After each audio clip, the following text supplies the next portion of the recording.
महाराष्ट्र, झारखंड और यूपी उपचुनाव में जनता ने तो अपना फैसला सुना दिया है। किसके सिर पर ताज सजेगा या किसको हार का मुंह देखने को मिलेगा, ये तो 23 नवंबर को नतीजे के दिन साफ हो पाएगा। लेकिन मतदान से पहले और मतदान के दौरान जो बवाल हुआ वो पूरे देश ने देखा।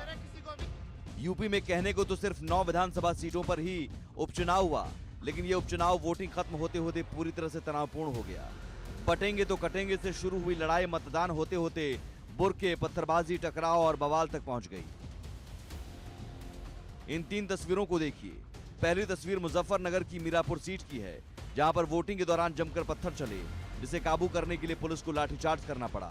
तो वहीं दूसरी तस्वीर मुरादाबाद की कुंदरकी विधानसभा क्षेत्र की है, जहां पर एसपी उम्मीदवार मोहम्मद रिजवान की पुलिस के साथ तीखी झड़प हुई।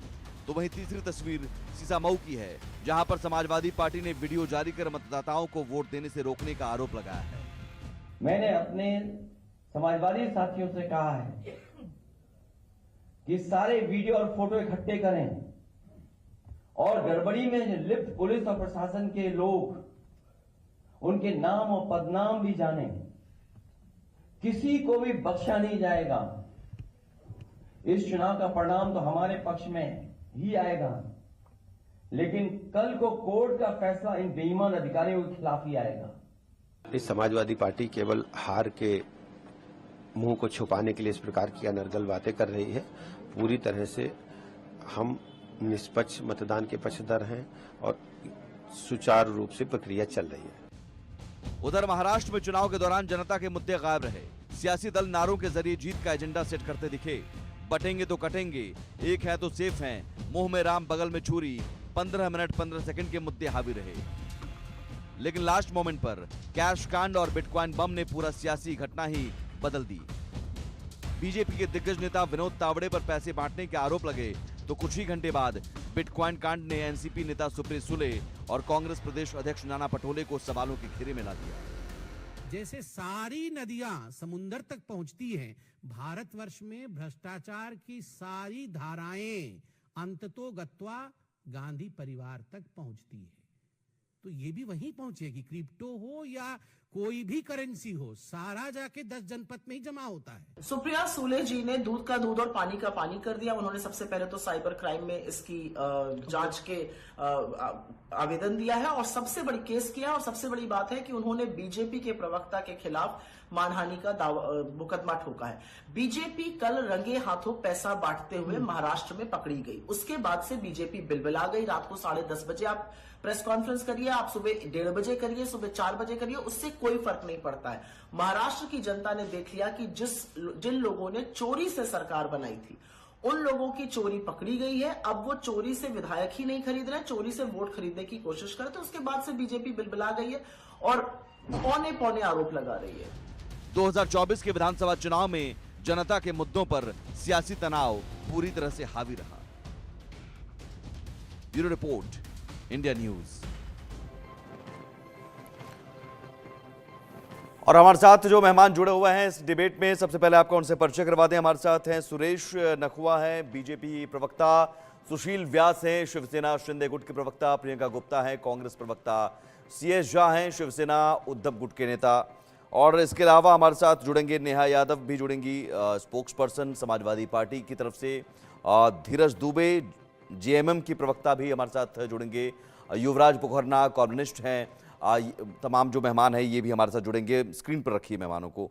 सबसे पहला सवाल मैं सुरेश जी आपसे ही, ये कैश कांड, नोट, बिटकॉइन, फिर बुरका, अधिकारियों का सवाल, यही सब चुनाव का मुद्दा होता है क्या? आज वोटर्स ने वोट डाला होगा, नेताओं के बातों से, बयानों से उत्साह जगता है कि भाई ये नेता कह रहा है कि ये हम करेंगे, वो नेता कह रहा है कि आपके लिए ये करेंगे, लेकिन वो सब कुछ कागज में तो, घोषणा पत्र में तो लिखा जाता है। बाकी यही सब बवाल, आरोप प्रत्यारोप, वार पलटवार, कैश, नोट, यही सब चलता है।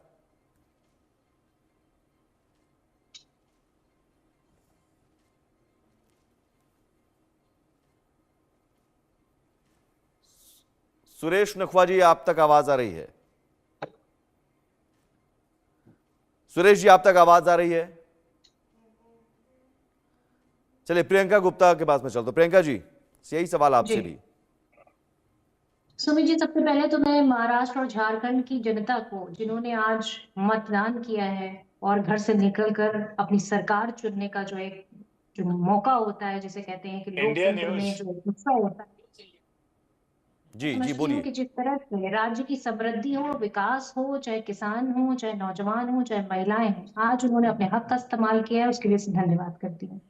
बात हो रही है कि कैश फॉर वोट की, तो वो तो सभी ने देखा कि किस तरह से भारतीय जनता पार्टी वोट के लिए कैश बांट रही थी। और वो कैश कहाँ से आया, वो भारतीय जनता पार्टी खुद ही बताएगी कहाँ है। होटल में भी कैश पकड़ा गया, उसके साथ में तावड़े जी भी कैश बांटते हुए नजर आए। तो ये अपने आप में सिद्ध करता है कि किस तरह से तो वो भारतीय कह रहे हैं जनता पार्टी बिटकॉइन से है। आप 235 करोड़ रुपए का गबन करके चुनाव को प्रभावित करने की। देखिए, सबसे पहली चीज है, बिटकॉइन कोई इलीगल नहीं है हिंदुस्तान में। अगर आप गूगल पे डाल के देखेंगे तो वो टैक्सेबल है। दूसरी चीज है कि उससे डराने की जरूरत नहीं है। ईडी सीबीआई सब आपके हाथ में है, आप तुरंत उसको चेक करिए, पता करिए कौन इलीगल ट्रांजैक्शन हुआ है, कहाँ हुआ है, कैसे हुआ है। भाई वो कोई ऐसी चीज तो है नहीं कि वो किसी के रीच में नहीं है। अगर वो अकाउंट में आया है तो वो आपके रीच में है, और आप उसका दूध का नहीं, दूध पानी मेरा का सवाल पानी है कि करिए। ये सब कुछ नाम ये सब कुछ चुनाव से ठीक पहले हुआ। मतलब ये मान लिया बिल्कुल, जाए कि तो जनता को चुनावों से ठीक आप पहले सभी पार्टियों की तरफ से मौका दिया ही नहीं गया कि वो किसी ऐसे मुद्दे पर सोचकर वोट दें जो उनके हित से जुड़ा हुआ हो, उनके जीवन से जुड़ा हुआ हो। मुझे लगता है कि चाहे वो महाराष्ट्र की जनता हो, चाहे वो झारखंड की जनता हो, वो अपना हित बाखूबी समझती है कि कहाँ पर है, कौन किसानों की बात कर रहा है, कौन नौजवानों की बात कर रहा है, कौन महिलाओं की बात कर रहा है, कौन उनके उत्थान के लिए, रोजगार के लिए बात कर रहा है, कौन किसानों की आय की बात कर रहा है, उनकी लागत की बात कर रहा है, कौन सोयाबीन की बात कर रहा है। तो ये सबको समझ में आ रहा है कि किस तरह से ठीक है, जो सुरेश एंटी नकवा जी। इनकम्बेंसी है वो साफ दिखती है, किस तरह से जनता ने अपना मन बनाया और ये जो वोट डाली जाए। कांग्रेस की प्रवक्ता थी, ये जो बोल रही है कैश फॉर वोट की, पहली बात तो वहां कोई कैश नहीं था। नंबर 2 अच्छा, के वो ये वीडियो लोग झूठ आरोप थी क्या, जो लगाते एआई हैं से 5 लेकर थी करोड़ क्या? का, इनके मेंबर ऑफ पार्लियामेंट के घर से 300 350 400 करोड़ निकलते हैं, तो इनको 5 करोड़ चिल्लर लगता है कि ऐसा लगता है कि एक बैग में आ जाएगा। ये कांग्रेस का है। और कांग्रेस जैसी पार्टी जिसने झारखंड मुक्ति मोर्चे मोर्चे के एमपीज खरीद के पार्लियामेंट में कैश फॉर वोट्स जीता था, जो वर्डिक्ट सुप्रीम कोर्ट खुद रिव्यू कर रहा है, वो अगर कैश फॉर वोट की बात करेंगे तो ये तो ऐसे हो गया जैसे दाऊद इब्राहिम गांधी जी की बात कर रहे हैं। अब आते हैं इनके बिटकॉइन स्कैम पे। ये बोलते हैं अकाउंट में आ गया। कौन सा अकाउंट में आ गया? इन्होंने बिटकॉइन को वहां कन्वर्ट करके फिर ये यहाँ पैसा मंगाया होगा। और आज तो ये खुश हो रहे अरे होंगे कि जब वो आपके बिटकॉइन का पास रेट भी ईडी है, 1 लाख डॉलर के सीबीआई है, आसपास पता पहुंच गया। है पैसे आप मंगाया मोहतरमा होगा, तो बीच फिर में आप मत कार्रवाई बोलिए, करिए ना, बैठ के मोहतरमा यहाँ बीच पर में मत डिबेट बोलिए, करिए। मोहतरमा बीच में मत बोलिए, मोहतरमा बीच अरे में मत आपको कुछ बोलिए, पता है ना, आप तो ज्ञानी है भैया, मोहतरमा बीच में आपको मत पता है। बोलिए। तो कांग्रेस का तो कोई बोलने का हक ही नहीं बनता है। बाकी अगर अच्छा, आप देख रहे हैं कि आपने नहीं बोलने का तो आप ही का बनता है। महाराष्ट्र की जनता के पास 2.5 साल महाविकास आघाड़ी की सरकार थी, 2.5 साल महायुति की सरकार थी। जनता ने देखा है कि कौन सी सरकार ने गति को सुरेश जी, रोक यही दिया यही था तो और सवाल कौन सी है। सरकार मैं यही ने प्रगति की है। सुरेश जी, यही सवाल लेकर मैं आया हूं इस डिबेट में। सवाल ही यही है कि चुनाव पर सियासी तनाव भारी पड़ता नजर आ रहा है। आपकी सरकार ने क्या काम किया, उन उपलब्धियों को लेकर बात होती, या सरकार में आने के बाद कौन सी पार्टी क्या करेगी, कागज में तो घोषणा पत्र आपने फोटो ऑप कर दिया, फोटो खिंचवा ली, उन चीजों को लेकर ज्यादा बात नहीं, होती। नहीं, बात यहां पर क्या हो देखिए, रही है कि हमारी साहब वो महायुति बिटकॉइन से पैसा बांट रहे हैं, ये बैग से पैसा निकाल रहे हैं। यूपी में कहा जा रहा है कि बुरके पर बैन मत लगाइए, बुरके को मत खोलने दीजिए। अखिलेश यादव कह रहे हैं कि साहब अधिकारी रोक रहे हैं, अधिकारियों पर दबाव डाला जा रहा है। ये सारी चीजें, या बटेंगे तो कटेंगे हो रहा है, 15 सेकंड बना 15 मिनट हो भाई आप रहा है। आइडेंटिटी मत देखो, कोई भी आके कहीं भी वोट कर दे, वैसे थोड़ी होता है। हाँ। भाई इलेक्शन कमीशन ने इलेक्शन कार्ड इश्यू किया हुआ है और आइडेंटिटी प्रूफ दिए हैं। तो अगर अधिकारी आइडेंटिटी प्रूफ मांग, अखिलेश यादव जी चाहते हैं कि भाई कोई भी आके किसकी भी बदले जगह पे वोट कर दे, और फिर तो वो बोल देंगे कि भाई लड़के से गलती हो गई। तो वो बुरके की आप बात कर रहे हैं, मुद्दे कहाँ हैं? कोई मैं इन चुनावों में मुद्दे कहाँ हैं? सीएस झा जी, ठीक है झा साहब, सबसे एक रिएक्शन। एक है, हम सब एक हैं तो सेफ हैं, तो इसमें कोई विघटनकारी बात नहीं है। बाकी महाराष्ट्र की बात करें तो हमारी सरकार ने, आप देख लीजिए, अटल सेतु शुरू कर दिया, हमारी सरकार ने कोस्टल नहीं, रोड ठीक है, शुरू कर दिया। ये तो बातें सब चुनाव के रोक दौरान दिया होनी गया थी। था। चुनाव से ठीक पहले बात क्या हो रही है? बटेंगे कटेंगे या फिर 15 सेकंड बनाम 15 मिनट बात हो रही है, मुंह में भाई राम साहब, बगल में ये हम छुरी, बचपन बात हो रही है संत योगी भाई बबुआ साहब, की। आप और मैं दोनों तरफ आप से मैं कह रहा हूं, आप और बीजेपी मैं नहीं, बचपन सभी पार्टियों की बात कर रहा हूं। सीएस झा साहब, आप और मैं ठीक है, मैं आता जी हूं ऐसा सुरेश जी, है आता हूं आपका। सीएस झा ये साहब, जितने भी सवाल बातें यही है कर रहे हैं कि एक तो महाराष्ट्र में और ज्यादा कंफ्यूजन की स्थिति ये कि शिवसेना असली कौन है ना। अब लोगों के जहन में पार्टी असली कहां है ये तो था, मुद्दे असली कहां हैं ये भी आप लोगों ने कर दिया। के सारे मुद्दे पे ही हम लोगों ने बात किया था, लेकिन अगर जो सिटिंग गवर्नमेंट है अगर उसमें जो है वो बीजेपी अपने तरफ से जो है वो डिवाइड एंड रूल पॉलिसी चलाएगी तो उसका तो बिफिटिंग रिप्लाई तो देना पड़ेगा। ऑपोजिशन ने उतना ही किया कि उन्होंने बिफिटिंग रिप्लाई दिया, और ऐसी बातें नहीं है कि हम लोगों ने किसी तरह से जो है कहीं भी हाईलाइट नहीं किया कि हम क्या करने वाले हैं, क्या करेंगे और हमने पहले क्या किया है। ये सारी चीजें जो है वो सब कुछ जो है ऑन रिकॉर्ड है। ऐसी बातें नहीं है कि हम लोग ही डिवाइड एंड रूल वाली पॉलिसी चल रहा है, हम लोग कभी डिवाइड एंड रूल वाली पॉलिसी में नहीं थे। बट जो इनके प्रधानमंत्री जी योगी आदित्यनाथ जी सब आके जो उन्होंने शुरू किया महाराष्ट्र के इलेक्शन में, झारखंड में जाके, तो ये प्रमाण करता है कि डिवाइड एंड रूल पॉलिसी इनका है। ये चाहते हैं किसी भी तरह से गद्दी पे बैठे रहें और ये देश चलता रहे। तो इनके मन मुताबिक तो ये देश अब चलेगा नहीं। और दूसरी बात है कि महाराष्ट्र में वोटिंग परसेंटेज भी काफी कम है, जो कि आज के दिन में समझ में नहीं आ रहा है कि महाराष्ट्र में इतनी वोटिंग मैं परसेंटेज वही कैसे समझ कम रहा, हो। मैं वही कह रहा हूं कि वोटरों को एक तरह से या फिर वोटर उत्साहित नहीं हो पाए। उत्साह नहीं जगने के पीछे एक बड़ी वजह रही कि पार्टियों में ही स्पष्टता नहीं। एक तो महाराष्ट्र में बहुत सारी पार्टियां, एक पार्टी दो पार्टी दो धड़े में अलग होकर, उन पार्टियों में भी कुछ बागी अलग, कांग्रेस में भी बागी, एक्चुअली जो बीजेपी में एक बागी, वोटिंग की और मोशन फिर होती मुद्दों की है, कमी। ये उत्साह जो दिखना चाहिए था वो उत्साह नहीं दिखा। हम मुद्दों सीधे की चुनाव कमी आयोग पर की ठीकरा नहीं वजह फोड़ से सकते तो हैं। मुझे नहीं लगता है कि मोशन में कोई कमी होती है, लेकिन वोटर के मोशन में जो कमी आई है उसके पीछे कुछ ना कुछ जो है उनके माइंड में, एक वोटर्स के माइंड में जो है कोई डिसेप्शन रहा है, या वो थिंकिंग प्रोसेस में नहीं ले पा रहे हैं कि कैसे क्या वोटिंग करनी चाहिए, किसको क्या वोटिंग मिलनी चाहिए। लेकिन अगर आप इस तरह से अगर देखेंगे तो जो रूलिंग पार्टी होती है अगर वोटिंग कम होती है तो नतीजा जो है वो काफी जो है जो है कॉन्टेस्टिंग हो जाता है। तो ये कॉन्टेस्टिंग वोट इलेक्शंस जो है वो हुए हैं, और मैं शुरू में भी बहुत नहीं, चैनलों इसमें में तो कहा इसमें है एक कि थ्योरी ये भी है कि वोटिंग ये अगर ज्यादा होती है तो वो माना जाता है कि एंटी इनकम्बेंसी है, सरकार के खिलाफ गुस्सा है। नहीं, वो डिपेंड करता है कि स्टेट की जो जियोग्राफिकल कंडीशंस है उसके ऊपर। आप हाँ, 2024 लोकसभा इलेक्शंस को देखें तो वोटिंग परसेंटेज वहां जो देख रहा है असेंबली में जो है वो काफी ठीक है, नीचे आई है। ठीक है, इस जल्दी से सुशील ये, व्यास ये जी, काफी जो है। ठीक है, रिएक्शन में सबका पहले ले रहा हूँ। सुशील जी, वोटरों का उत्साह नहीं दिखना, एक बड़ी वजह ये है कि अनर्गल आरोप प्रत्यारोप लग रहे हैं। 5 करोड़ 9 लाख बिटकॉइन, मुद्दों की बात नहीं हो रही है। सुमित जी, ये दुर्भाग्यपूर्ण है कि इस तरह की बातें चुनाव के ठीक पहले हो रही है, और उसको जहां तक हमारा गठबंधन या दल है उसको हम लोग समर्थित बिल्कुल नहीं करते। रही जहां तक सवाल हमारे महायुति के मुद्दों की, तो वर्तमान मुख्यमंत्री लोकप्रिय नेता आदरणीय एकनाथराव शिंदे जी के नेतृत्व में एक भी बात पूरे चुनाव प्रचार के दौरान ऐसी नहीं कही गई जो मुद्दों से हट के हो। हमारे मुद्दे हैं जनता के प्रति हमारे द्वारा निभाई गई जवाबदेही, विकास के कार्य, इंफ्रास्ट्रक्चर डेवलपमेंट और जन कल्याण की योजनाएं जो हमने इफेक्टिव रूप से लागू की, और उसका लाभ समाज के हर वर्ग को बिना चुनाव किसी प्रचार के दौरान भेदभाव। कहाँ नजर आया सर?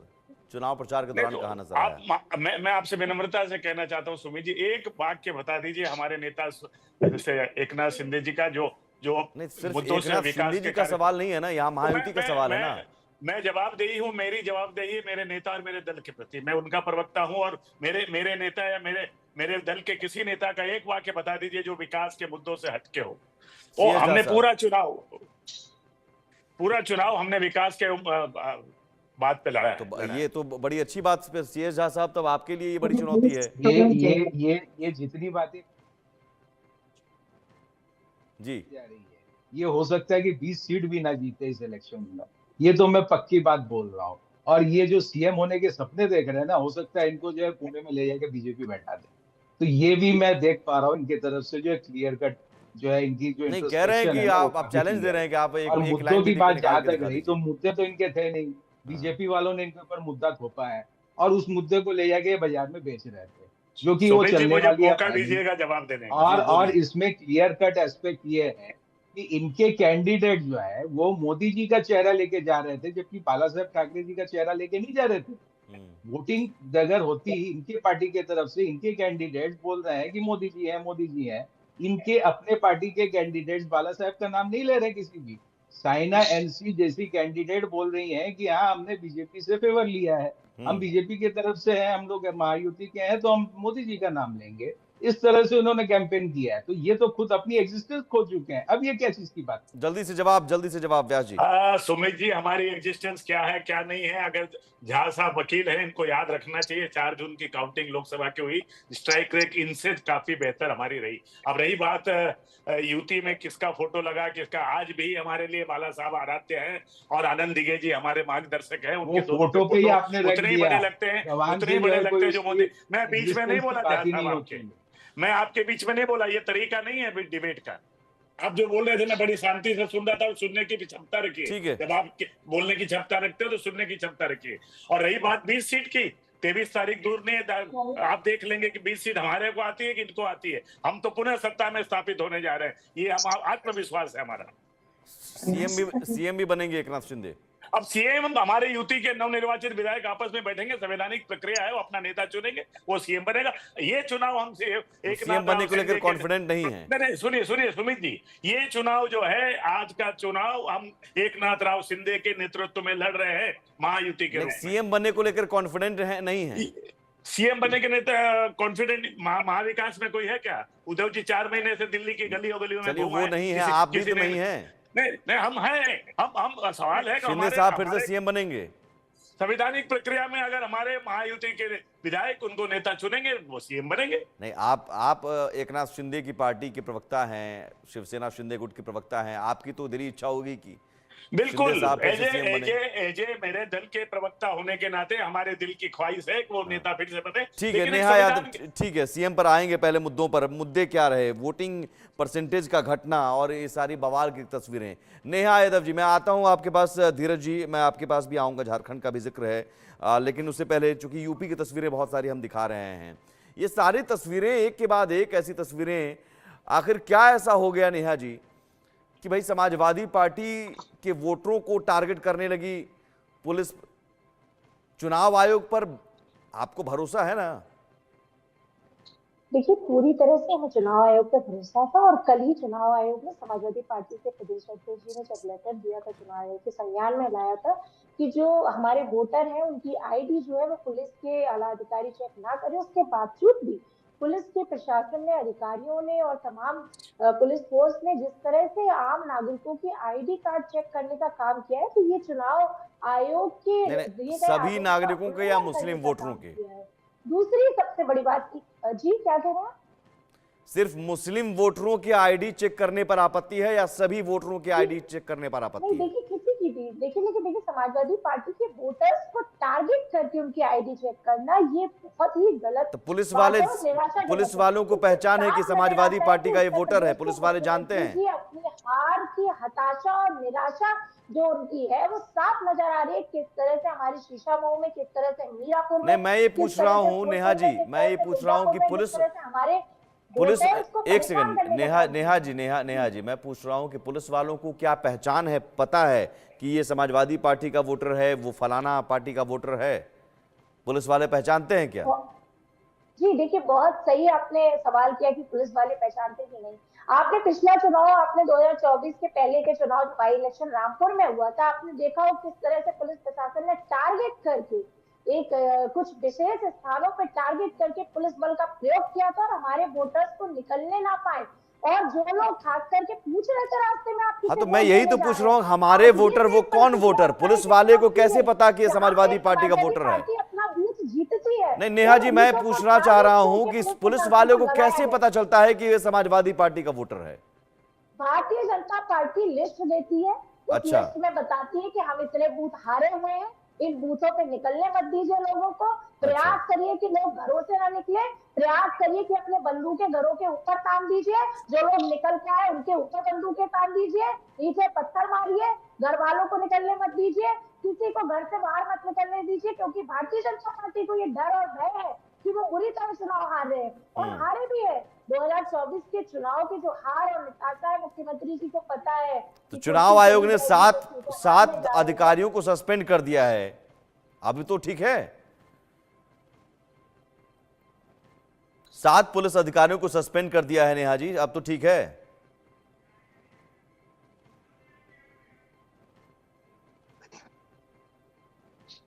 चलिए दोबारा मैं आप जोड़ने की कोशिश, ठीक है, नेहा यादव डिस्कनेक्ट हो गई हैं, उन्हें फिर से जोड़िए, क्योंकि तस्वीरें बहुत सारी हैं ऐसी जो सवाल का जवाब जिसमें बहुत कुछ नहीं है।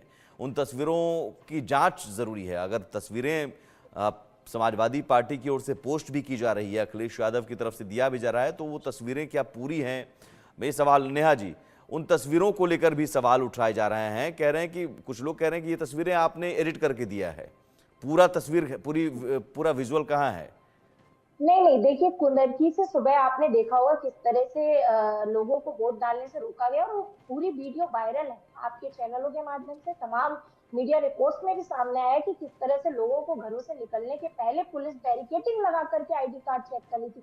हाँ, आईडी कार्ड चेक कर रही है ना। देखिए फिर मैं कह रहा हूँ, आईडी कार्ड चेक करना क्या गलत है? ये पुलिस का काम नहीं है, ये रिटर्निंग ऑफिसर का काम होता है। जहां वोट डालने जाया जाता है वहां पे चेक नहीं, लेकिन बूथ नहीं बूथ आपत्ति होती है तो एजेंट एक सेकंड नेहा यादव जी, बूथ के रास्ते तक अगर कोई किसी जवान ने पूछ लिया कि भाई आप जा रहे हैं, रास्ता अगर सेंसिटिव है तो पूछ लिया कि हाँ दिखा दीजिए, तो उसमें दिक्कत क्या है? काम ठीक है प्रिजाइडिंग ऑफिसर का है, लेकिन दिक्कत क्या है?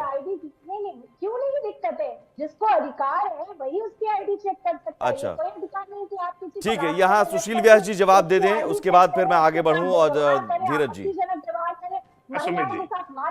ये यूपी के बाद, चूंकि सुरेश जी निकल गए हैं, तो मुझे लगता है कि महायुति की तरफ से आपको जवाब देना चाहिए कि ये इस तरह की स्थिति कि बुर्का पर मांग ये की जाती है कि बुर्का हटाकर चेकिंग न की जाए, आईडी कार्ड चेक न की जाए।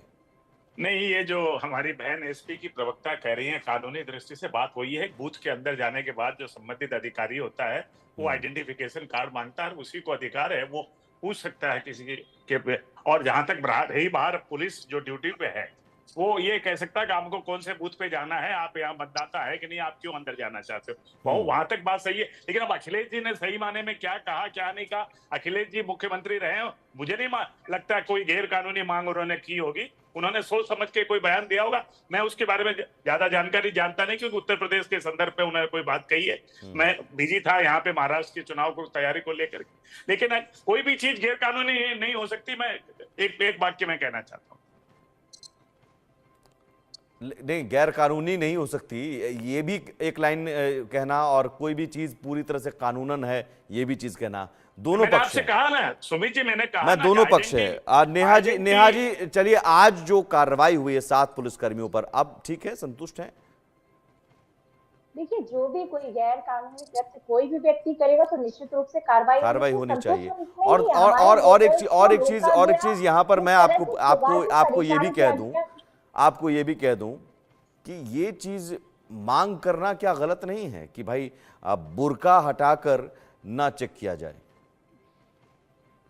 देखिए, किसी भी तरह से मैंने ये कहा ना कि आप क्या चाहते हैं कि देश के लोग वोट ना डालें, वोट डालने का अधिकार? हाँ, वोट डालें, बिल्कुल वोट डालें, व्यवहार करें, उस तरह का व्यवहार किया जाए, नहीं चाहते हैं ना? आप भी चाहते हैं कि लोकतंत्र बेखौफ होकर वोट डालें, निडर होकर वोट डालें, लेकिन निष्पक्ष हो। अब बुर्के के अंदर कौन है? बीजेपी वाले पूछते हैं कि भाई बुर्के में आप लोग किसी और को भेज देते हैं और वोट डलवा देते हैं। बात हमें लगता है, हमें चैनल पे बैठ करके किसी भी तरह की धार्मिक, किसी भी तरह की ध्रुवीकरण और पुष्टिकरण की बात नहीं करनी चाहिए। क्या बुर्का पहनने वाली महिलाएं नहीं है? क्या अगर मैं आप क्या कह रही हैं? कल आपके नेता ने एक चिट्ठी लिखी थी, आपको पता है? कल आपके नेता ने चिट्ठी लिखी थी, आपको पता है? आपके नेता ने एक चिट्ठी लिखी थी, संबंधित अधिकारी नेहा जी एक सेकंड, नेहा जी एक सेकंड, वहां आप आईडी से मैच कर सकते हो। नेहा जी एक सेकंड। नहीं है ये। हाँ, तो वही मैं कह रहा हूं, फिर ये चिट्ठी आपके नेता ने लिखी थी ना कि बुर्का हटाकर चेकिंग ना की जाए। अरे आपको मैं साफ सीधे शब्दों में कह रही हूँ कि किस तरह से महिलाओं को अपमानित करने का काम यहाँ यूपी में किया गया है। ये पूरा देश, पूरा प्रदेश देख रहा है। वोट डालने से रोका गया। कानपुर में खास करके धर्म विशेष के लोगों को टारगेट अरे तो रोका गया तो आपने मांग की, कार्रवाई हुई। नेहा जी नहीं, ये सवाल का जवाब नहीं हुआ। मैं आपसे कह रहा हूं कि आपने मांग की चुनाव आयोग से, कार्रवाई हुई, उन पुलिसकर्मियों पर गाज गिरी, सस्पेंड हो गए। अब मैं आपसे कह रहा हूं कि आप जो ये तुष्टीकरण के चक्कर, एक सेकंड, आप कह रही हैं कि नहीं बुर्का हटाया ही नहीं जाए, बुर्का बिना हटाए जांच की जाए। भाई बुर्का हटाने के लिए वहां पर महिला अधिकारी होंगी, महिला जवान होंगे। चुनाव आयोग पर इतना भरोसा कीजिए कि पूरी व्यवस्था महिलाओं के सम्मान के साथ, कोई समझौता बिना किए चुनाव होते रहे हैं और होंगे। इसमें यह मांग कर देना कि बुर्का बिना हटाए वोट डालने दिया जाए, तो मैं आराम से जवाब दूंगी। जब आप पहले सवाल कर लीजिए, तो ये कहां तक जायज है? ये मांग करना कहां तक जायज है? आपका सवाल हो गया, अब मैं जवाब दे जी, इसी सवाल मैंने कहा ना, किसी भी रूप से किसी को भी जाति और धर्म देख करके भेदभाव करना, पुलिस के द्वारा अपमानजनक व्यवहार करना, आपत्तिजनक व्यवहार करना, ये बेहद शर्मनाक है और भारत के संविधान के विरुद्ध है। मैं पूछ रहा हूं आपके नेता की चिट्ठी पर, कल की चिट्ठी पर, उस चिट्ठी पर आइए ना आप। मैं चिट्ठी पर ही जवाब दे रही हूँ। मैंने तो आइए, मांग की है तो न्यायप्रिय मंत्री है। किसी का भी आप विरोध उठा करके किसी को भी आपत्तिजनक तरीके से, वो गलत है कार्रवाई। मैं कहता रहा हूँ, एक ही बात आप रिपीट की जा रही है। उस चिट्ठी पर आइए ना। वो चिट्ठी जो आपके नेता ने लिखी थी, उस चिट्ठी में ये मांग क्यों की गई? नहीं, उस चिट्ठी में ये मांग क्यों की गई? उस चिट्ठी में ये मांग क्यों की गई? मैं आपको जवाब दे रही हूँ। मैं कह तो रही हूँ ना कि आप क्या चाहते हैं कि इस देश के लोग, वो जो किसी भी जाति और धर्म विवेक पीढ़ी के लोग वोट डालने का अधिकार वंचित हो जाए, वोट डालने से रोक दिया जाए, वोट डालने से छीन लिया जाए उससे अधिकार। ये कोई नहीं चाहेगा, आप भी नहीं चाहेंगे। बुर्का हटाने से और चेकिंग करने से वोट डालने का अधिकार छिन जाता है? ये कौन सा लॉजिक है? ये कौन सा लॉजिक है? नहीं, बुर्का हटाने से और नहीं, बुर्का हटाने से, एक सेकेंड, मैं आपसे पूछ रहा हूं कि किसी का बुर्का हटाने से, किसी का घूंघट उठाने से, वोटर आईडी मैच करने से वोटिंग अधिकार छिन जाता है? ये तो निष्पक्ष चुनाव के पक्ष में हुआ ना। ये तुष्टीकरण है। नेहा जी प्लीज, तुष्टीकरण है। ठीक है, धीरज जी झारखंड के परिप्रेक्ष्य में आते हैं। झारखंड में जेएमएम और बीजेपी, कुछ झड़प की खबर धनबाद से भी आई। निशिकांत दुबे जी ने भी एक ट्वीट किया है कि साहब वहां पर भी धांधली सीएम की पत्नी के क्षेत्र में हो रहा है। तो बीजेपी वाले वहां पर आप पर आरोप लगा रहे हैं, चूंकि सरकार आपकी है। देखिए, पहले तो एक तौर पे साफ है कि जहां भी चुनाव होता है, पूरी सिस्टम चुनाव आयोग के कंट्रोल में होती है, वो किसी भी व्यक्ति और किसी सरकार के कंट्रोल में नहीं होती है। अगर कोई धांधली कर रहा है, किसी व्यक्ति के द्वारा धांधली किया जा रहा है और वो सरकारी अफसर है, सरकारी आला अधिकारी है, तो मुझे लगता है धांधली किसी के भी पक्ष में हो रहा है, उस पर कार्रवाई होनी चाहिए। हम झारखंड मुक्ति मोर्चा इसके पक्षधर कभी भी नहीं है कि अगर हमारे पक्ष में वो धांधली कर रहा है तो उसको बचाया जाए, या भाजपा के पक्ष में कर रहा है तो उसको निर्दोष साबित कर दिया जाए। जो भी गलत कर रहा है उसके खिलाफ कार्रवाई होनी चाहिए। और मुझे लगता है कि जो अगर ऐसा किया होगा तो उसके खिलाफ चुनाव आयोग ने कार्रवाई भी की होगी। तो अगर ऐसा ट्वीट करके सिर्फ पॉलिटिकल स्टंट करना चाहते हो कि नहीं हमारी सरकार है इसलिए हम धांधली, हमने कहा है क्या किसी को धांधली करने के लिए? कई लोग हैं जो पोलराइजेट होकर, अगर टीवी में भी एंकर देखे जाते हैं जो बैठ के और किसी एक पार्टी का पक्षधर बने रहते हैं, प्रवक्ता भी बन जाते हैं, लगातार टोका टोकी करते हैं, तो उसको हम लोग थोड़ी बोलते हैं कि आप जाके उनके लिए काम कीजिए, हमारे विरोध में काम कीजिए। कहीं ना कहीं एक मनुष्य होने के नाते अगर कोई किसी पद पे बैठ के और किसी का झुकाव किसी विचारधारा की तरफ है तो कहीं ना कहीं झलकता है। तो हम लोग जिस चैनल में भी बोला करते हैं कि कम से कम अपनी बात को रखने का मौका दीजिए, टोका टोकी मत कीजिए, पूरी बात हो जाने दीजिए। जैसे भाजपा के प्रवक्ता लोग को पूरा समय दिया जाता है, अन्य दलों को भी मिलना चाहिए और कम से कम उसको उसका जवाब सुनना चाहिए। खुलकर बोलिए, दर्द आपका क्या है? बोलिए ना। कोई दर्द नहीं है हमारे यहाँ तो मत पेटी में जनता ने जनता ने आशीर्वाद दे दिया मनोज जी, हम खुल के ही बोलते हैं, हम लोग हाँ। न चुप होके बोलते हैं, न झुक के बोलते हैं, न झुकेगा कभी नहीं भी नहीं झारखंड। नहीं नहीं, बिल्कुल आप पुष्पा 3 बने रहिए, झुकेगा नहीं। लेकिन- लेकिन मैं ये कह रहा हूँ कि इस तरह की जो बातें, मैं क्या सभी पार्टियों में, मेरा सवाल यही है कि ये कैश कांड, बिटकॉइन, नहीं, या नहीं, उधर मेरा- आरोप ठीक है, कैश प्रत्यारोप, कांड- बुर्का, ये सब चीजों से उठकर आप मुद्दों पर बात होती तो ज्यादा बेहतर होता, जनता को भी फैसला लेने में यही सवाल कंफ्यूजन मैं नहीं होती। झारखंड में कर रहा हूं कि पूरी बीजेपी 15 साल तक यहां शासन की, लेकिन एक योजना पर वोट नहीं मांग रही है कि 15 साल में हमने ये काम किया इसलिए झारखंड की जनता मुझे वोट दे। यहाँ पूरी तरह से बीजेपी हिंदू मुस्लिम तो बांग्लादेशी घुसपैठिया और पोलराइजेशन के मुद्दे पर चुनाव लड़ रही है। मैं पूछना चाहता हूं पूरे भाजपा के जो यहाँ के लोकल नेता है ना सर, झारखंड के प्रदेश स्तर के नेता, वो भाजपा में हुए घुसपैठ से परेशान है। पूरे दूसरे पार्टी के नेता को लाके भर दिया गया, उनको चुनाव लड़ाया जा रहा है, और जो भाजपा असली भाजपा थी उसको झंडा पोस्टर बैनर बांधने के लिए रख लिया गया है। तो वो अपने पार्टी में घुसपैठ से परेशान है। मध्य प्रदेश से लोग हेलीकॉप्टर से आ जा रहे हैं, असम के मुख्यमंत्री हेलीकॉप्टर से आ जा रहे हैं, और यहाँ जो प्रदेश के नेता थे, जो यहाँ के स्थानीय आदिवासी मूलवासी नेता थे, उनको पीछे के दरवाजे पर चौकीदारी करने के लिए खड़ा कर दिया गया है। तो सबसे ज्यादा अगर घुसपैठ से कोई परेशान है तो भारतीय जनता पार्टी के असली कार्यकर्ता झारखंड में है, और इसी का परिणाम जनता भी देख रही है कि भैया 15 साल आप शासन में रहे, एक काम नहीं गिना रहे हो, सिर्फ वही हिंदू मुस्लिम, चीन पाकिस्तान, गाय गोबर, मंदिर मस्जिद करने में लगे हो, मटन और मुजरा और मुसलमान और मंगलसूत्र करने में लगे हो। तो ये सबसे जनता पक गई है, अब झांसे में नहीं आएगी। और यहाँ जो काम हेमंत सोरेन जी का हुआ है, बिजली का बिल माफी 3600 करोड़ का, 200 यूनिट तक का बिजली माफी, केसीसी का लोन 2 लाख तक माफ किया, यहाँ मैया समान योजना तो छोड़िए सर, यहाँ कक्षा 8वीं से लेके आजीवन जब तक एक महिला जिंदा रहती है तब तक के लिए सरकार ने योजना चला रखी है। किशोरी समृद्धि योजना, मैया समान योजना, 50 वर्ष की आयु से वृद्धा पेंशन शुरू कर दिया है। तो इतनी सारी योजना है कि इस बार की जनता जो है मुद्दों पर वोट देगी, सुविधाओं पर वोट देगी, ना कि जुमले और अफवाह और झूठ पर बरगला कर किसी दूसरे को यहाँ लेकिन सटना नहीं देगी। एक बात बताइए, अब जनता को तो बाद में आप अपने वरिष्ठ नेता, आपके अभिभावक रहे चंपई सोरेन ही को ही आप अपने पक्ष में नहीं कर पाते हैं। जिस बीजेपी के खिलाफ आप लड़ रहे हैं उसी बीजेपी के साथ वो चले जाते हैं।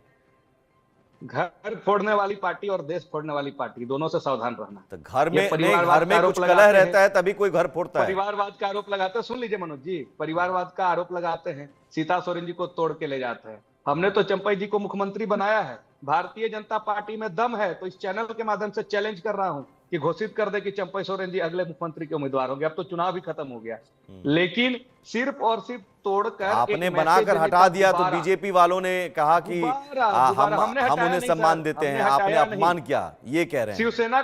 शिवसेना में हमने तो हटाने का काम नहीं किया था, एनसीपी में तो हमने हटाने का काम नहीं किया था, लोजपा में चिराग पासवान जी की पार्टी को 2 भाग में इन्होंने तोड़ दिया, वहां तो हमने हटाने का काम नहीं किया था। इनकी नीति ही है पार्टी को कमजोर करो। इनका तो चाल था कि हेमंत सोरेन जी को जेल में डाल दो, पार्टी नेता विहीन हो जाएगी और पार्टी चेहरा विहीन हो जाएगी, पार्टी टूट जाएगी। लेकिन एक शेरनी को जन्म दे दिया इस घटना ने, जिसका नाम है कल्पना सोरेन जी। अब परेशान है पूरा भाजपा कि ऐसी नेत्री कहां से लाए, भाजपा की महिला नेत्री कहां से लाए जो कल्पना सोरेन जी को टक्कर दे सके। तो इन्होंने जो किया घूम फिर कर इनके ही पैर पे कुल्हाड़ी पड़ गया। तो पूरी तरह से भाजपा यहाँ परेशान रही पूरे चुनाव में, दोनों चरण निकल गए। जब मत पेटी खुलेगी 23 को तो भाजपा यहाँ ऐसे ही गायब हो जाएगी, जैसे गधा का सिंह नहीं होता है वैसे गायब हो जाएगी। अच्छा, एक बात बताइए धीरज जी, ये क्या ये पारिवारिक लड़ाई की खामियाजा आपको भुगतना पड़ा, या आप कह रहे हैं बीजेपी ने घर फोड़ा? तो परिवार की लड़ाई का फायदा बीजेपी ने उठा लिया, आपके घर की कमी थी ना। हर कोई फोड़ता है तो आपके घर में कुछ कमी रहती है तभी कोई फोड़ पाता है। नहीं चली जाए, झारखंड में नहीं चला। यहाँ गीता कोड़ा को शामिल कराया, गीता कोड़ा को जनता ने नकार दिया, चुनाव हार गई। सीता सोरेन को पार्टी ने शामिल कराया, भाजपा शामिल कराई दूसरे पार्टी से लाके, यहाँ की जनता ने उनको आप कह रहे हैं कि चंपई सोरेन भी नहीं चलेंगे जो कोल्हान के टाइगर चंपई सोरेन भी हारेंगे, ऑन एयर बोलता हूं, चंपई सोरेन मतलब वो जेएमएम में जब तक थे तब तक वो टाइगर थे और यहाँ पर बीजेपी में आ गए तो अब टाइगर नहीं रहे। टाइगर थे कि लोमड़ी थे कि क्या थे, हम ये चर्चा करने के लिए नहीं। ये बहुत अपमानजनक है भाई कि चंपई सोरेन जो आपके अभिभावक हैं नहीं, हम कहा, हम उनको टाइगर बिल्ली चूहा हम थोड़ी बोल रहे हैं, हम किसी जानवर से कोल्हान टाइगर नहीं, कोल्हान के टाइगर नहीं कहे जाते थे। वो कहे जाते होंगे तो टाइगर और नहीं, वो चंपई सोरेन जी हार रहे चुनाव गणेश महली जी से, ये चीज को ऑन एयर बाई दावे के साथ मैं कर रहा हूं। और इसके लिए आप फिर से डिबेट आयोजित कीजिएगा 23 के शाम को, मैं इसी चैनल पर मिलूंगा। वो आप देखिए, अपने अपने जीत हार के दावे हैं, 23 को हम मिल लेंगे।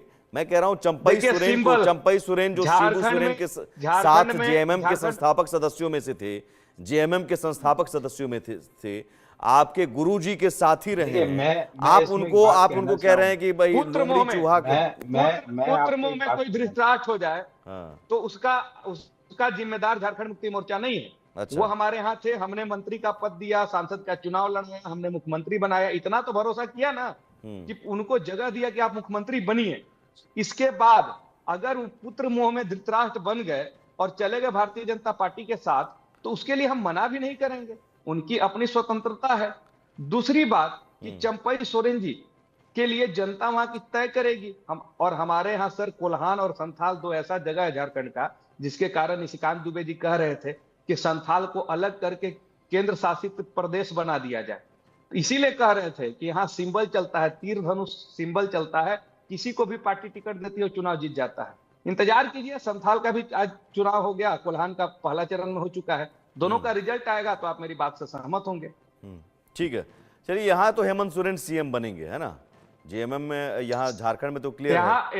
यहाँ गुरुजी का संघर्ष आज भी कई पीढ़ी याद रखा है। जिस तरह से उन्होंने 19 सूत्री कार्यक्रम चलाया था, अड़िया दारू से यहाँ के लोगों को बाहर निकाला था, रात्रि पाठशाला चलाते थे ताकि आदिवासी और मूलवासी पढ़ सके। उन्होंने धनकटनी हेमंत सोरेन ने, मैं कह रहा हूं, मेरा सवाल यहाँ पर हेमंत सोरेन ही सीएम बनेंगे, ये क्लियर है, इसमें तो कोई शंका नहीं है। ये तो मतपेटी बंद हो गई है और जनता ने अपना निर्णय दे दिया है। नहीं, वही मैं, पिटारा खुलेगा तो आपके मुंह में घी शक्कर, मैं भी आपको खिलाऊंगा मिठाई। हाँ, तो हेमंत सोरेन ही सीएम के चेहरा घोषित किए गए थे और उन्हीं के नेतृत्व में।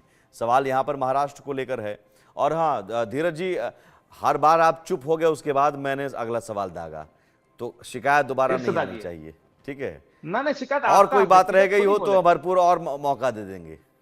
नहीं, आप निश्चिंत रहिए। लेकिन हाँ, आपने जिस तरह से सपा के प्रवक्ता को बार बार आप एक जगह, अच्छा, सपा के प्रवक्ता को भी हम बोले तो वो भी आपको दर्द हो रहा है? कोई भी प्रवक्ता किसी पार्टी को, किसी भी प्रवक्ता, आपको भी बिल्कुल, आपको भी सवाल मैं क्या करूंगा, वो सपा के प्रवक्ता तय नहीं करेंगे और कांग्रेस के प्रवक्ता तय नहीं करेंगे कि आपसे सवाल क्या करूं। धीरज जी, ये मेरे अधिकार क्षेत्र का मामला है, प्लीज, ठीक है? आपका ये कहना कि हाँ समय नहीं देते हैं, तो भरपूर समय मिला है। दोबारा दोबारा मेरे शो में मुझ पर ये लांछन मत लगाइएगा, मुझ पर किसी और पर लगाइएगा आरोप कि हम समय नहीं देते। हम सबको बराबर का समय देते हैं और सब पर बराबर सवाल उठाते हैं। सवाल सीएम, ठीक है, सीएम चेहरा को लेकर महाराष्ट्र में सीएस झा साहब, इधर भी वही स्थिति, उधर भी वही स्थिति। देखिए, इलेक्शंस तो जो अब हो चुके हैं ओवर, तो वोटिंग हो चुकी है, अब रह गई सीएम चेहरे की बात। तो रिजल्ट आने के साथ जो है वो तीनों कमांडेंट जो भी हैं पार्टी के, वो बैठेंगे, उस पर डिसाइड होगा। और ये तो हम लोगों ने पहले से ही कहा था कि ऐसी कोई बात नहीं है कि सीएम का चेहरा डिसाइडेड है। अब जो भी बात होगी वो तीनों जो महाविकास अघाड़ी के हैं वो बैठ के बात करेंगे, बात करके इसको डिसाइड करेंगे एंड फाइनलाइज। तो प्रियंका गुप्ता जी, बात तो वही होगी ना कि ठीक है, महाराष्ट्र में स्थिति लगभग सेम हो गई, दोनों तरफ के मुद्दों की कमी भी, चेहरों की भी कमी नजर आई। नहीं, हम तो चाहेंगे कि उद्धव जी सीएम, बट जो तीनों प्रियंका जी, नहीं प्रियंका जी, सवाल कांग्रेस में चुकी हुए हैं, तो कांग्रेस की तरफ से भी क्या सुमित जी, मैं आपको एश्योर कर रही हूँ कि कांग्रेस जो है सरकार अपने गठबंधन के साथ बनाने जा रही है और सीएम भी चुनने जा रही है, उसमें कोई दो राय बची नहीं। जिस तरह से जनता ने वोटिंग की है, जिस तरह से जनता ने अपना विश्वास दिखाया है, वो आपको 23 तारीख को पता चल जाएगा। रही बात उत्तर प्रदेश की, तो उत्तर प्रदेश में ये चुनाव आयोग ने माना है कि वहां पर जो पुलिस वाले थे वो गड़बड़ी कर रहे थे, और इससे ज्यादा आपको और क्या प्रूफ चाहिए कि उत्तर प्रदेश में किस तरह का जो है, क्या कहना चाहिए, एक धांधली राज्य चल रहा है। और तीसरी चीज मैं कहना चाहूंगी कि झारखंड में जिस तरह से राहुल गांधी का हेलीकॉप्टर रोका गया, वो अपने आप में एक डर दिखाता है कि भारतीय जनता पार्टी किस तरह से डरी हुई है। तो मैं समझती हूँ कि पूरी तरीके से, चाहे वो महाराष्ट्र हो, चाहे वो झारखंड हो, चाहे वो उत्तर प्रदेश हो, इंडिया गठबंधन की जीत होने वाली है। और उससे डरी सहमी जो भारतीय जनता पार्टी है, जो नकारात्मक राजनीति कर रही है, जो 80 को 20 से डराने की राजनीति कर रही है, उसका अंत होने जा रहा है। मैं कह रहा हूँ कि सूर्यास्त सीएम के सवाल, सीएम तो सीएम के लिए बता तो दिया मैंने आपको सुमित जी कि सीएम कांग्रेस पार्टी के चुने हुए विधायक और उनके गठबंधन के साथ ही डिसाइड करेंगे, और सीएम हम ही बनाएंगे, इसमें कोई दो राय नहीं है। आप लिख के रख लीजिए लिख कि के हम इस बार व्यास सरकार जी पूरी लिख तरीके से व्यास जी लिख majority रहे हैं, में शायद बनाने व्यास जी जा लिख रहे हैं क्या? नहीं, मैं तो सुमित जी, तो मैंने क्या कहा, हमने भी यही कहा कि जो एक संवैधानिक प्रक्रिया है कि हमारे तीनों दलों के नहीं, लेकिन इन्होंने कहा कि हम ही बनाएंगे, ये लिख कर रख लीजिए, तो मैंने कहा कि व्यास जी लिख लें। उन्होंने कहा कि हमारे विधायक, तो व्यास जी तो लिख ही रहे हैं। तो व्यास जी तो जो संविधान में लिखा हुआ वो मैं कह रहा हूँ कि महायुति का मुख्यमंत्री बनेगा, ये आत्मविश्वास है। और वर्तमान चुनाव हम एकनाथ राव शिंदे के नेतृत्व में लड़ रहे हैं, ये भी कहीं कंफ्यूजन नहीं है। पर इनके उद्धव जी दिल्ली घुमाए, तमाम नेता यहाँ कांग्रेस के, ये हमारे साथ सीट बंटवारे में बैठना चाहिए, ये बैठेगा तो बात नहीं होगी, इस तरह की बातें कम से कम महायुति में नहीं हुई। हम मजबूती से एक थे और हमारी कम से कम एक लोकप्रिय योजना जो क्या हुआ सबने देखा। मैं आपके बीच में नहीं बोला बहन जी, बहन जी आपके बीच में मैं नहीं बोला। मेरा डिबेट करने का ये तरीका, मेरा डिबेट करने का तरीका ये नहीं है। मैं आपके बीच में नहीं बोला, आपको जितना बोलना है, आपको जितना बोलना बोलिए, मैं अभी जवाब दूंगा। ये तरीका डिबेट करने का नहीं होता है। सुमित जी, सुमित जी सब जानते हैं। थोड़ा सा protocol maintain. Sumit ji 30 second और दीजिएगा क्या? हाँ देंगे, रुकिए। और सुमित जी, जहां तक महाराष्ट्र का सवाल है, हमारी जो लोकप्रिय योजनाएं हमने लागू की है वो हमको आत्मविश्वास दिलाती है। उदाहरण के लिए, वो एकमात्र योजना नहीं है, उदाहरण के लिए लाडली बहन योजना जो है, इस समय महाराष्ट्र के कुल मतदाता है 9,63,00,000। लाडली बहनों को हमने रजिस्ट्रेशन हुआ है 2,40,00,000 बहनों को हर महीने वो जो हमने जो सहयोग राशि कही है वो पहुंची है। ऐसा नहीं कि नहीं पहुंची है, 5 हफ्ते के उनको उनके बैंक में डायरेक्ट ट्रांसफर हुआ। अब एक बहन के घर में एक मतदाता भी और हो तो 4,80,000 मतदाता। मैं कह रहा हूँ इन योजनाओं का असर लोकसभा चुनाव में तो नहीं दिखा। उस समय ये योजना नहीं थी ना, ये जून में लागू हुई है योजना। अच्छा, मतलब उससे पहले कुछ काम ही नहीं किए गए थे? उसके पहले विकास के काम हुए सुमित जी, उसके पहले विकास के, ये अटल सेतु क्या एक दिन में बनता है, समृद्धि महामार्ग एक दिन में बनता है, सी लिंक एक दिन में बनता है। अरे क्या आप भी, मतलब मेट्रो का जाल एक दिन में बिकता है। तो मैं असर क्यों नहीं, लोकसभा चुनाव में असर नहीं दिखा ना। आप मराठवाड़ा चले जाइए, विदर्भ चले जाइए, इन क्षेत्रों में जहां की सियासत जहां की मजबूत मानी जाती रही है पहले। सुमित जी, मैं आपसे एक विनती करना चाहता हूं विनम्रता से, ये इस शो के बाद आप जरा 4 जून के मतगणना के आंकड़े निकालिएगा और देखिएगा निश्चित रूप से सीटें हमें कम मिली है, लेकिन 46.3% एंड 46.9% पूरे महाराष्ट्र में 2 लाख मतों का सिर्फ फर्क है महागठबंधन के, इनके महाविकास और महायुति के बीच में। वो हमने कवर किया है इन 4 महीनों के अंदर।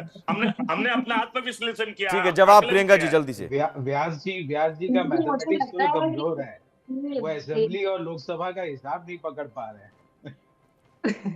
जहाँ साहब आपका समझा दीजिए, अगर आपका बहुत मजबूत है, आप अगर टॉपर रहे हैं 24 के चुनाव पे, और यहाँ इन्होंने सिर्फ धांधली की है। जिस तरह से देखा जाए कि चाहे वो इससे पहले जो सरकार चला रहे थे वो चोरी की सरकार चला रहे थे, विश्वासघात की सरकार चला रहे थे, और इस बार जनता ने पूरी तरीके से विश्वासघातियों को हटाने का काम किया है। और जनता ने अपनी जो योजनाएं हैं, अपने युवाओं का जो हक है, जो गुजरात में इन्होंने भेजा, जो युवाओं की नौकरियां हैं वो खाई हैं, उसके लिए जनता ने वोट किया है। जनता ने वोट उस किसान ने जिसकी लागत ज्यादा आ रही थी सोयाबीन की, जिसको उसकी आय कम मिल रही थी, और 2 मतलब डबल जो है इंजन की सरकार ये चला रही थी। यही सब बातें आप हरियाणा में भी कह रही थी प्रियंका जी, यही सब बातें आप हरियाणा में भी कह रही थी। सबसे बड़ा विषय बनकर सामने चला आया। अपडेट होके आए सोयाबीन के मामले में भारत सरकार के जो अभी हाल ही में लिए गए निर्णय। नहीं प्रियंका जी, यही बात, महंगाई और तमाम चीजों की बातें, संविधान, जवान, किसानों की बातें हरियाणा में भी आपने की थी।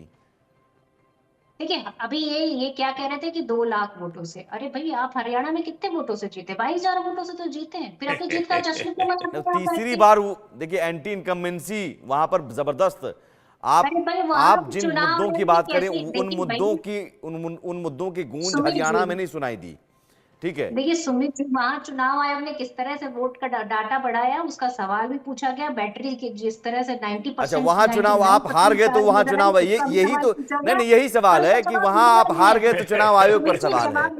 प्रियंका गुप्ता जी, आज आपकी सहयोगी पार्टी नेहा यादव जी बैठी हुई है, संतुष्ट है ना?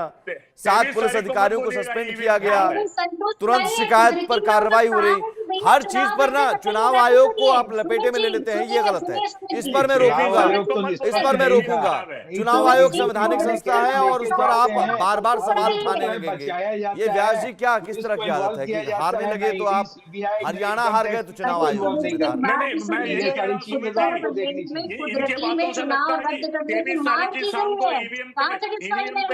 फोड़ने वाले हैं, ये अपना पूरा हार का जो ठिकरा है ईवीएम पे और फोड़ने वाले सबसे बड़ी बात, समझ में आ सबसे बड़ी बात, जब कैश पकड़ा जाता है तब ये रात में बोलते हैं 11 बजे कि बिटकॉइन का स्कैम चल रहा है, जबकि एकदम एब्सर्ड, कोई उसका प्रूफ नहीं, कोई कुछ नहीं। आप एक एब्सर्ड एलिगेशंस लेके आ जाते हैं रात में 11 बजे चुनाव को इन्फ्लुएंस करने के लिए, उस पे भी इलेक्शन कमीशन कुछ नहीं बात कर रही है। सबसे बड़ी बात, इलेक्शन कमीशन कभी बात नहीं वकालत करते हैं। ये तो दिख रहा है ना कि कौन किसके फेवर में बात कर रहा है। आप मेरे काबिल दोस्त हैं, मैं भी वकील हूँ। मैं तो ये कहूंगा ना, सुप्रिया श्रीनाथ जी को एक एफआईआर करनी चाहिए। ये जितने भी प्रेस कॉन्फ्रेंस कल हुए हैं बीजेपी हेडक्वार्टर्स में, सबको जेल में डाल देना चाहिए। और अगर एलिगेशंस उनके गलत हैं, सबको जेल में डालना चाहिए। फॉर्जरी फ्रॉड का मामला है, क्योंकि वो समझ में आ रहा है कि इनको तब याद आया जब इनके जो है national general secretary Vinod Tawde ji पकड़े गए कैश लेके। वो भी क्या एलिगेशन आया, कैश 1 रुपया हो, 10,000 रुपया हो, 50 लाख रुपया हो, कैश कैश है। और वो भी इलेक्शन के टाइम में। और इलेक्शन कमीशन इनकम टैक्स को इन्वॉल्व नहीं करती है, इसको इन्वॉल्व करती है लोकल पुलिस को। एफआईआर क्या बनाती है कि मॉडल कोड ऑफ कंडक्ट का वायलेशन हुआ है। ये कैसे तरह से इलेक्शन कमीशन कंडक्ट कर रहा है, मुझे तो समझ में आज तक नहीं आया। मैं खुद एक कैंडिडेट रह चुका हूं 19 में लोकसभा में, मेरे पॉकेट में 1 रुपया होता था तो इलेक्शन कमीशन बोलती थी साहब ये कैरी मत करिएगा। तो ये चीजें जो है ना, वो उनको पढ़ाया जाता है जिनको इलेक्शंस की जानकारी नहीं है। ठीक है सुशील जी जवाब दें। नहीं जहाँ साहब आप और मैं एक ही पैसे से आते हैं वकालत से। मुझे बताइए जो 3 एफआईआर कल हुए हैं पालघर में। ठीक है, सुशील व्यास जी को और सीएस झा जी आपस में बिल्कुल दोनों वकालत आज, दोनों की वकालत आज देख ली जाए। नहीं आप एक आम आदमी की तरह जब आरोप जुमलेबाजी करने लगते हैं तो मुझे दुख होता है अपने पैसे पे। प्रत्यारोप की बात ही नहीं थी यहाँ पे। इलेक्शन आप मुझे बताइए पालघर में जो 3 एफआईआर हुए क्या इसीलिए नियमानुसार नहीं हुए, वो कानून के अनुसार नहीं हुए, क्या उसकी जांच नहीं होनी चाहिए, क्या आपको आज का फैसला करने का कोई प्रावधान कानून में है? आप मुझे विनोद तावड़े को बचाने के लिए, विनोद तावड़े जी को बचाने के लिए, एफआईआर बचाने के लिए विनोद होती है, तावड़े जी को बचाने के लिए बचाने के लिए किया गया। या और बचाने के लिए होती सारी है। कैमरा में एक्टिविटीज दिखी कि उन्होंने कैश कैसे हटाया, पब्लिक के रहते हुए वहां भीड़ भाड़ में उन्होंने कैश हटाया, सब कुछ ओपन है। लेकिन इलेक्शन कमीशन कुछ नहीं करेगा। इलेक्शन कमीशन ये बोलेगा कि ऑपोजिशन की गलती। सीसीटीवी वीडियो का फुटेज दिखाइए, एक सीसीटीवी वीडियो फुटेज तो 2 घंटे की गायब है, वहां पे क्या दिखाना चाह रहे हैं? वही तो बात की बात है कि आपने उसको गायब किया 2 घंटा, बंद था उसमें, उसको आप नकार देते हो। और कोई कानून की कार्रवाई होती है तो उसका मजाक उड़ा देते हो। अरे ये कानूनी कार्रवाई जो है ना, वो जो है लिपापोती नहीं होनी चाहिए। कानूनी कार्रवाई कानूनी तरीके से कानून के अंदर होनी चाहिए। लिपापोती करने वाले कानून की क्या जरूरत है? तो पुलिस को दिखाने की भी क्या जरूरत है? उनको छोड़ देना था और उनको वार्निंग दे देना था कि बोले आप कैश कैरी मत करिएगा, कृपा करके आप अपने घर पे सोइए। इतना बोल सकते थे, वो भी कर सकते थे। अरे 1 रुपए की ब्राइबरी चाहे वो 1 रुपए की हो, चाहे वो 50 लाख की हो, चाहे वो 50 करोड़ की हो। और सबसे बड़ी बात, आपके प्रवक्ता कल बोल रहे थे 9 करोड़ रुपए हो सकते हैं। अरे तो 9 करोड़ हो सकते तो 90 करोड़ भी हो सकते हैं। वो तो कुरियर करके आपने उसको पार्सल कर दिया, चाहे ट्रांसपोर्टेशन में हो, चाहे बाय ह्यूमन चेन में हो, कैसे भी आपने ट्रांसपोर्ट किया हो। ये तो क्लियर कट सभी जानते हैं कि कैसे पैसे ट्रांसफर होते हैं इलेक्शन में। ठीक है, इसमें तो कोई बड़ी बात नहीं, इलेक्शन कमीशन को भी मालूम है। ये जो एक्टिविटी, अच्छा बिटकॉइन के बारे में भी मालूम है। जनरल सेक्रेटरी को बचाने की बात आपका देखिए बीजेपी हो या शिवसेना हो या कांग्रेस हो, ये यही तो स्थिति मैं देख रहा हूं कि कैश बांटे जाने को लेकर आरोप हमेशा से लगते रहे हैं हर पार्टी पर लगते रहे हैं और इतनी बड़ी संख्या में कैश भी बरामद होते हैं, वो किसके होते हैं पता नहीं। चुनाव के दौरान जो करोड़ों रुपए बरामद होते हैं, चुनाव आयोग जो भर भर कर नोटों की गड्डियां बरामद करती है, हम लोग चलाते हैं खबर के तौर पर, वो किसके होते हैं ये कौन नहीं जानता है। तो किस पार्टी में ऐसे लोग होंगे जो बताइए कि कैश का कारोबार चुनाव में नहीं कर रहे होंगे।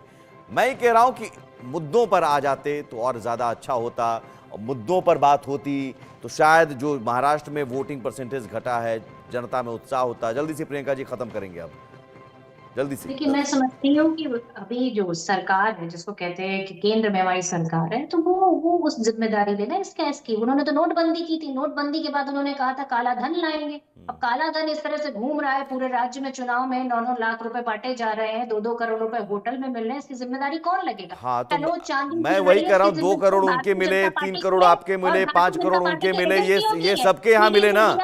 अच्छा, सबके यहाँ मिले क्या?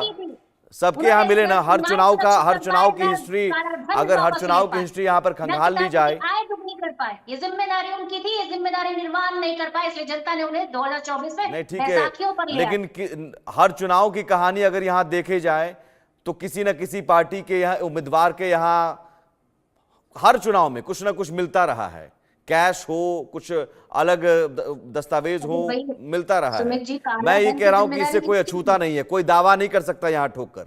और हर चुनाव में जो बरामदगी होती है पैसों की, अचानक बाढ़ आती है, वो किसके होते हैं सब जानते हैं। मेरा सवाल इतना ही था कि मुद्दों पर बात करने के बजाय ये कैश कांड, बिटकॉइन और बुर्का और ये तमाम चीजें 15 सेकंड 15 मिनट ये सब होता रहा, तो शायद एक बड़ी वजह ये रही कि वोटरों में एक उत्साह अब खत्म हो रहा है कि नेता आपस में इस तरह से लड़ रहे हैं, किसके लिए वोट करें, वो हमारे लिए क्या करेंगे। बहुत शुक्रिया, फिलहाल आप सभी मेहमानों का इस चर्चा में शामिल हुए, इसके लिए बहुत शुक्रिया। एक छोटा सा ब्रेक लेंगे, यहां पर ब्रेक के उस पार भी खबरें लगातार जारी हैं।